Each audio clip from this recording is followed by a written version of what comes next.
थे। और जैसे राम जी ने कहा बैठ गए, बैठ गए। सरकार लक्ष्मण जी टेंशन में आ गए, बोले राम जी से भैया ये तो बैठ गए। राम जी बोले पूछो क्यों बैठ गए। लक्ष्मण जी बोले भाई साहब धोने के लिए बोल दिए हैं, धोइए ला करके जल। केवट जी बोले धोने के लिए बोले होते तो अब तक धो दिया होता। राम जी पखारने के लिए बोले हैं। लक्ष्मण जी बोले दोनों अलग अलग होता है का।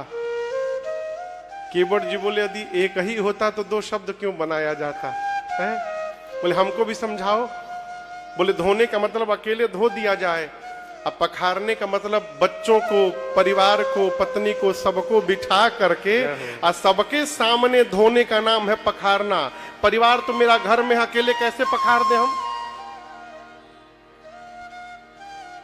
लक्ष्मण जी राम जी से बोले भैया इतना भारी शब्द क्यों बोल दिए आप। सीधा सीधा शब्द बोले होते धोने के लिए। राम जी बोले मैंने नहीं बोला, यही कह रहे थे कि मोहि पद पद्म पखारन कहूं। यही कह रहे थे पखारने के लिए कहिए कहिए, मैं कह दिया।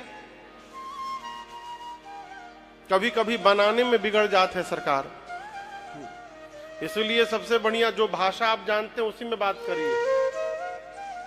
कहो नया शब्द प्रयोग करने के चक्कर में अर्थ का अनर्थ हो जाता है। ये विनायक जी 2012 से 12 से न हो दिसंबर 2012 से सेवा में है ठाकुर जी की तबला पर। आज लगभग 13 साल हो गए, 25 चल रहा दिसंबर, 13 साल हो गए। इनके पहले 1 साल एक तिवारी जी थे बनारस के, त्रिभुवन तिवारी जी, बड़े अच्छे आदमी, 1 साल थे वो।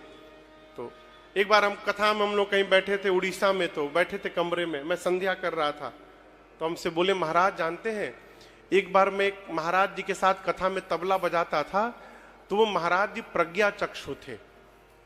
प्रज्ञा चक्षु समझते हैं, उनके नेत्र आंख नहीं थे, तो साहित्यिक भाषा में उसको प्रज्ञा चक्षु कहते हैं, आनर नहीं कहा जाता है वो। उसको साहित्य में किसी को बुरा ना लगे तो कहते हैं प्रज्ञा चक्षु हैं। तो उनके नेत्र नहीं थे महाराज जी के, बड़े अच्छे वक्ता थे। तो एक दिन कथा करके गांव में कहीं कथा चल रही थी, कथा करके महाराज जी कमरे में आए, और तिवारी जी जो तबला बजाते हैं वो महाराज जी का सिर दबा रहे थे पीछे से, ऐसे सिर दबा रहे थे। तब तक गेट खोल